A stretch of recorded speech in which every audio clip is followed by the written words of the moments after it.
Hey, what's up, you guys? What's up? What's up? It's your girl, Karissa Adkins. Welcome to another amazing training experience of Between the Reps. My name is Karissa Adkins, and I'm the CEO and founder of 365 Daily Hustle. My company is a global health and lifestyle and mindset coaching company. I am the number one mindset and health coach, helping CEOs, coaches, speakers, and other lady bosses boss up their bodies, their mindsets, and of course, their bank accounts. I help these purpose driven women 10x their habits, routines, and mindsets so that they can truly boss up, show up, and thrive in this life. Feel free to drop any questions or comments in the chats below. I will always take a moment to read them, answer them, and get back to you. And of course, like any amazing personal development junkie, it's very important to sit and reflect back on your biggest aha and takeaway from today's episode. So feel free to send me an email, drop me a DM, comment below with any of your ahas once we are done. Feel free to drop any questions you have, right, around anything health, mindset, business, stress, nutrition, exercise related. Because the fourth Monday of every month, I go right here, I answer all of your questions on Between the Reps. As you guys know, the very first Monday is dedicated to all things mindset and lifestyle. The second Monday is then all habits and lifestyle around exercise, diet, stress, nutrition, self-care, self-love, etc. And the fourth Monday is always going to be answering your biggest questions. And I even think I skipped the third Monday. The third Monday in there is all about stress, right? And I also then lead you on a beautiful guided meditation. So hopefully you can just set it in your calendar, 10 a.m. Mountain Standard Time. A brand new episode will get dropped every single Monday. And of course, when we have that fifth Monday that sneaks in there, I'll be doing something very special for you. So each week, yes, I'll be right here at 10 a.m. Mountain Standard Time, giving you tips, strategies, and advice on how you can live your most epic life. So get ready, because your journey to living a healthier, happier, and more fulfilling and abundant life, it all starts right here each week on Between the Reps. So let's get to it. Today, we're talking all about meal prep. And of course, we've got strength training stuff in there. I've been taking all of your questions throughout the month, and I'm just going to start answering them and giving you my advice, giving you my tips, right? And again, this is just my personal advice. This is not, don't take this as, oh, if Karissa says it, then it has to be this way. This is just what I particularly find works best for me and the clients that I work with. So here we go. Question number one. I won't list the names of women who have really dropped questions over the last 30 days, but I will at least address like the main topic. So question number one was all about meal prep. All right. The question was, how can I cut down the time while food prepping? Now, this is a really fun, juicy topic because I have been food prepping for over a decade. And when I first started food prepping, I felt so incredibly lost. I felt so overwhelmed. I was stressed out all the time. I was like, what the fuck, right? Like, how am I ever going to get this? This meal prepping thing is so expensive. It's so complicated and it's so hard. Why did I feel like that? Well, because the very first nutritionist that I hired, like, thank you so much for I reached my goals. Yes, I did, right? Absolutely. So it's not that he didn't do his job. However, the meal plans that he would give me were so overwhelming. And I said, how in the hell am I ever going to do all this? And he said, well, you just got to food prep it. I'm like, okay. And this was before food prep was a thing, y'all. This was before food prep was really like the thing to do, the easy thing to do. Okay. So I was like, oh, okay. I just have to meal prep it. He made it sound so incredibly easy. But then weeks after weeks, I would do this. And then I was like, this is not easy. This is hard. This is complicated. This is stressful. This is so freaking expensive. Right. And a lot of these were excuses and limiting beliefs that I was coming up with in my head. Right. I was making a decision and it was not actually accurate. So going back to the question is, how can I cut down the time while I food prep? So girlfriend, you know who you are. I know you're listening more than likely because you are a solid fan and I appreciate you. So, okay. So at the end of the day, food prep doesn't have to be hard, complicated, or easy. In fact, this is a key component that I teach my own clients how to do. Okay. So when they're done working with me, they are just as efficient and I would consider them a food prep ninja, just like me. So I kind of broke it down into 3 little steps. So I'm always going to give you like 3, 4, 5, 6 tips around meal prep. Okay. So number 1 is I want you to not overcomplicate the meals. All right. I want you to find simple, healthy, nutritious, easy to put together meals. Hopefully that makes sense. So instead of like 10 ingredient meals, 15 ingredient meals, I want you to strip it down to the bare bones, right? A balanced plate looks like proteins, carbs, fats, like fruits, like a little bit of everything, right? I always tell my clients, eat the rainbow. Okay, so we do want a good solid portion size, which is about the size of your palm. Okay, that's your protein size. And I'm not going to go into portion control right now, but I'm just trying to give you the specifics. Like at the end of the day, your meal just needs to consist of a few things. It doesn't have to be complicated. Okay, so cut it down. Cut it down. You don't have to have something different every single day. That's what I was trying to do because that little voice inside my head, it was saying this is hard. And so then I was out there trying to make it hard. I was cooking salmon one day, steak the next day, grilled chicken the next day. I was like, this is so expensive, so hard, so complicated. So instead, I chose simple meals, like 5 ingredient meals, right? I would grill my chicken. I would steam my vegetable, like steam a whole thing of broccoli. And I would maybe make some couscous, quinoa, or some little red potatoes, something, right? Boom, boom, boom. Call it easy, prep it. Okay. So that's tip number 1 is make your meals easy. If you're just starting out, press the easy button, ladies. You don't need to be doing all kinds of shit and trying to mix and match all kinds of, thousands of ingredients.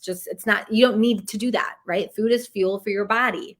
You don't need a luxury 10-course meal 5 times a day, to lose weight, okay, or to meal prep. All right, number 2 is use the tools you have. And I have my notes because I was sitting there yesterday collecting all the questions, so I know you guys don't mind. But use the tools you have.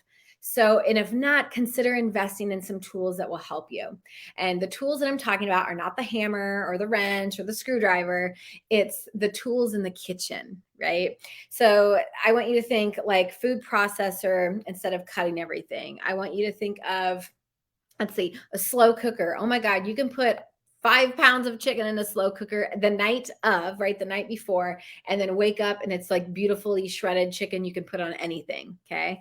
The way to keep it simpler is to cook a bunch of chicken like that's just like generally seasoned. And then you can portion like maybe 3 portions in different little Ziploc baggies. And maybe this portion is like buffalo flavored. This portion is like Asian flavored. This portion will then be maybe citrusy, garlicky lime flavor, whatever. Right. So for the woman who says, I can't eat the same thing every day, that's how you cook one protein and you divide it 3 different ways. Hopefully that makes sense. Okay, so use the tools you have: pressure cookers, rice cookers, slow cookers. Shoot, you can even buy those little tools that like squish the garlic out and squeeze the lime juice out, right? Things that make your life easy inside the kitchen. So the 3rd tip for meal prep and how to keep it simple and cut down on time is you can buy the pre-cut and cleaned vegetables. Right. So personally, I like to save money. That's a perk of food prep is I get to save so much money, so much time. But I buy, let's just take celery, for example. You can buy the already cleaned, already like portioned, out cut celery. Or you can buy the giant thing of celery that's dirty and you've got to clean it and you've got to put some effort into it. Okay. So when you're starting, press the fucking easy button. You know what I mean? Like buy the stuff that's already clean and cut for you.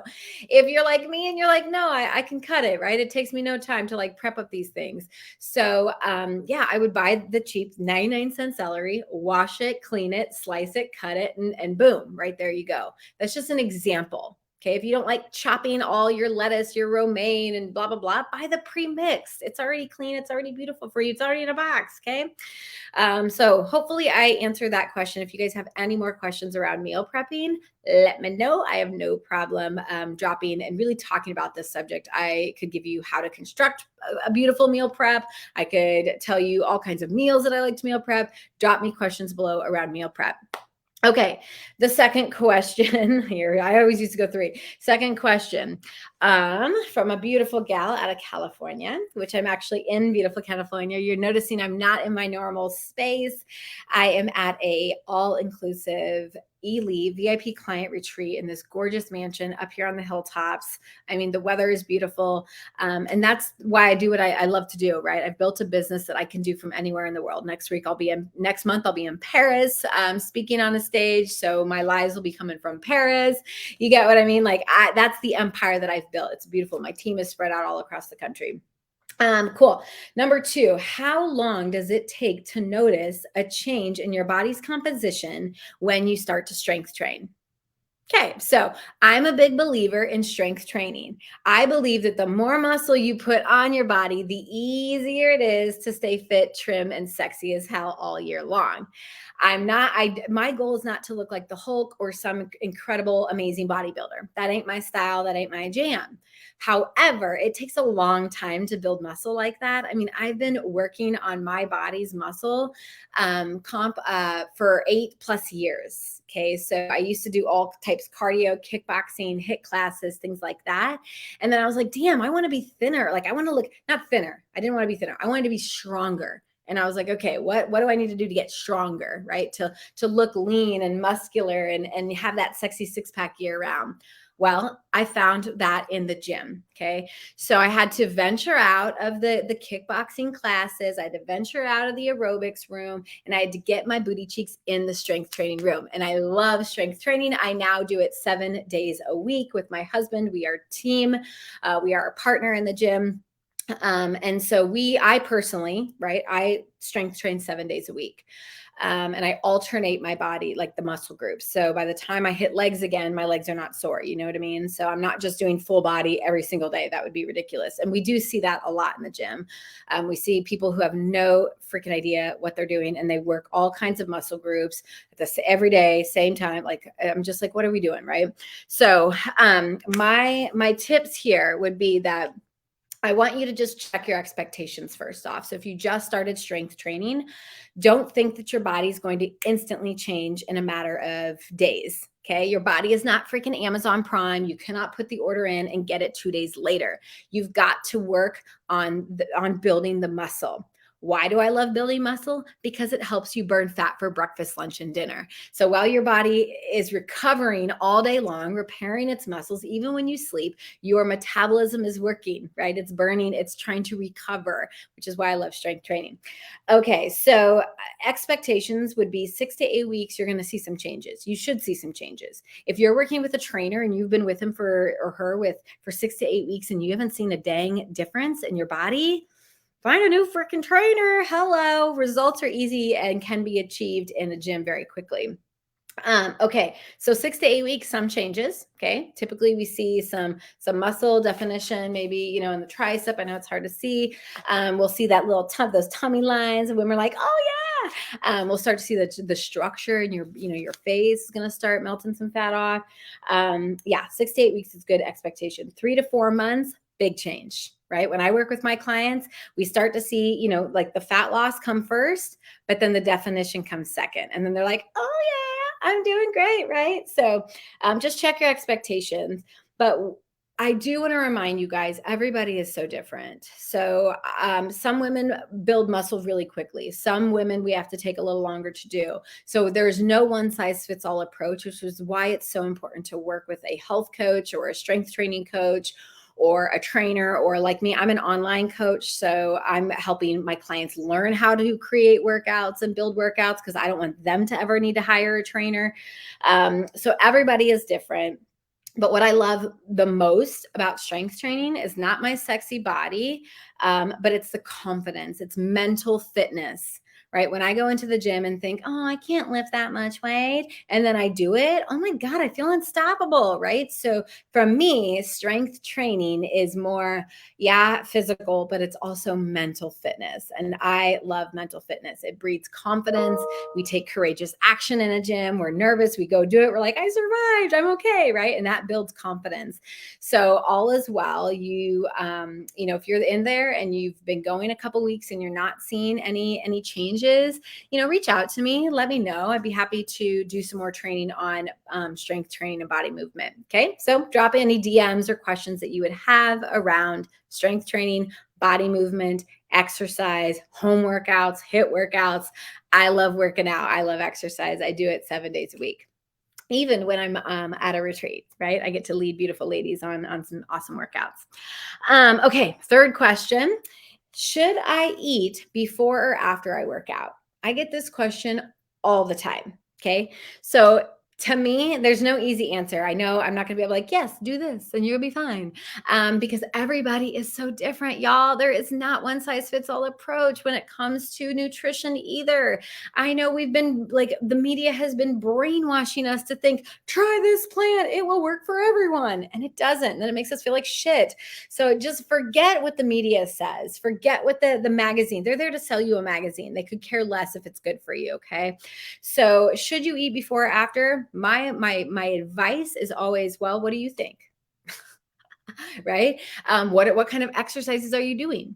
When I was at kickboxing, I had to eat something, a little bit of something in my belly before I went and did a class, because they were 45-minute classes. I was burning 500 to 600 calories. I was sweating like a beast. I was boxing. I was intense, right? And what would happen is I would like halfway through, I would start to like lose steam, and then I would like get a little lightheaded because I had nothing in my belly.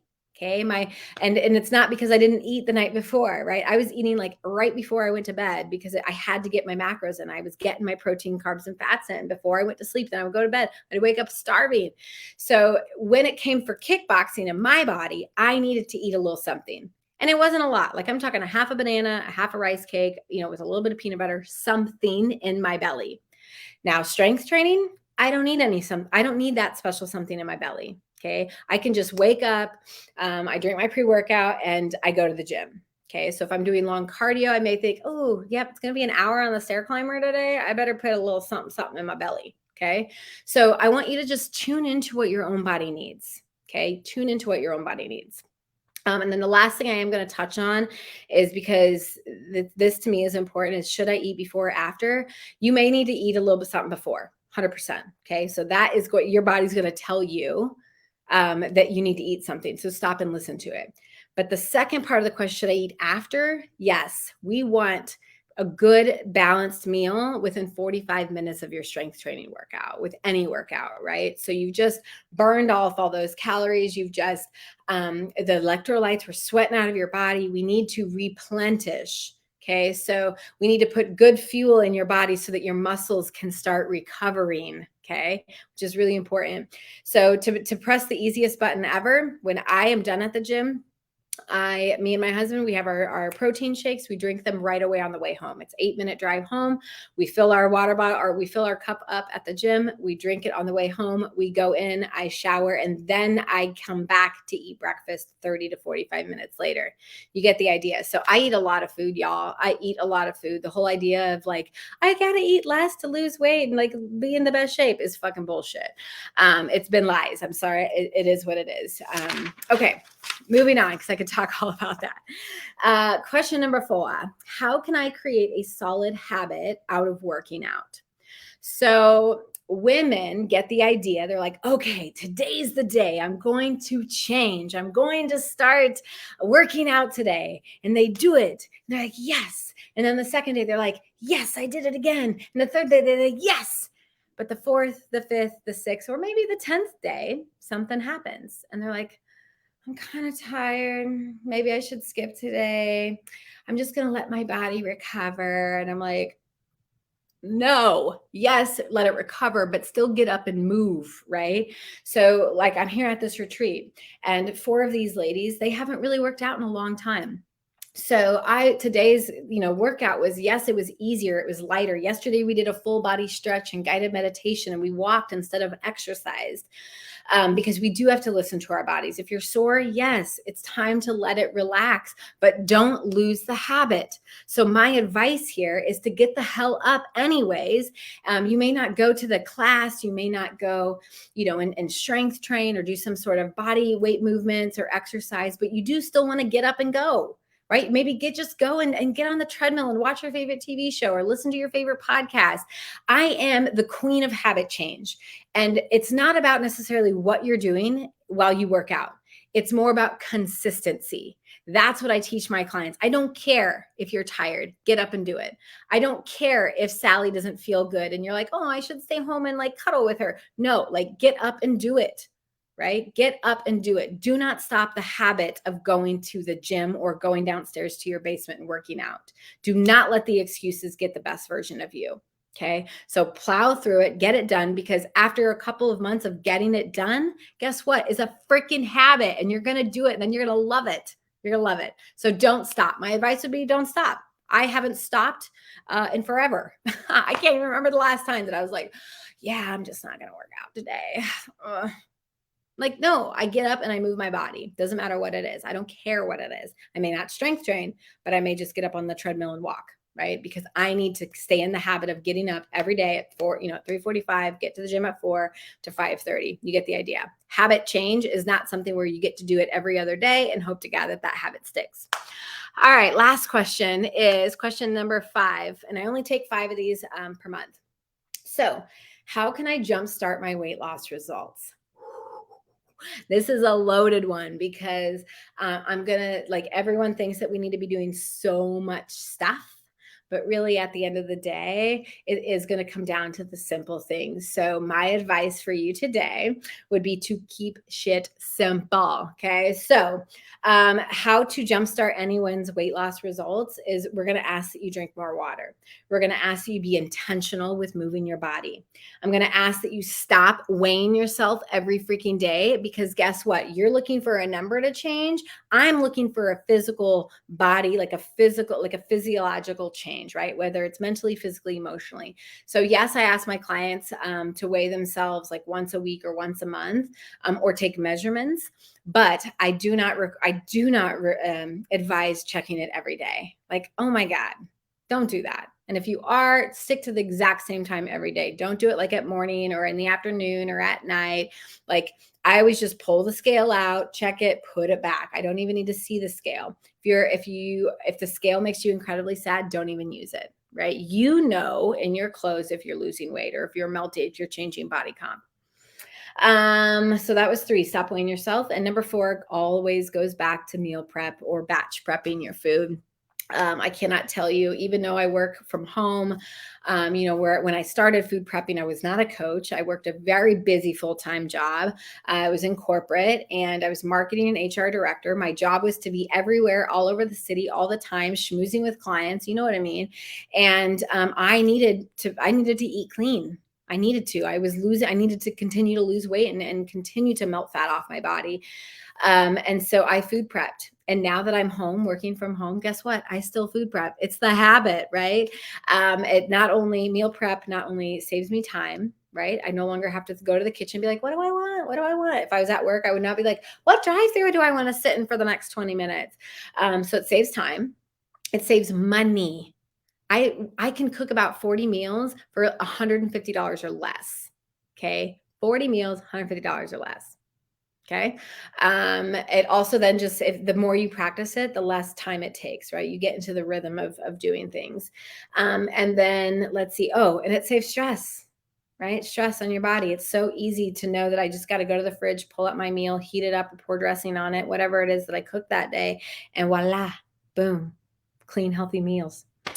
All right, you guys, I'm going to end it with that today. I hope you enjoyed today's episode of Between the Reps. If you have questions around anything, health, mindset, business strategies, work-life balance, it doesn't matter. I am your go-to gal. So feel free to drop the DMs, comment in the chats, send me an email, send me a text, send me a Voxer.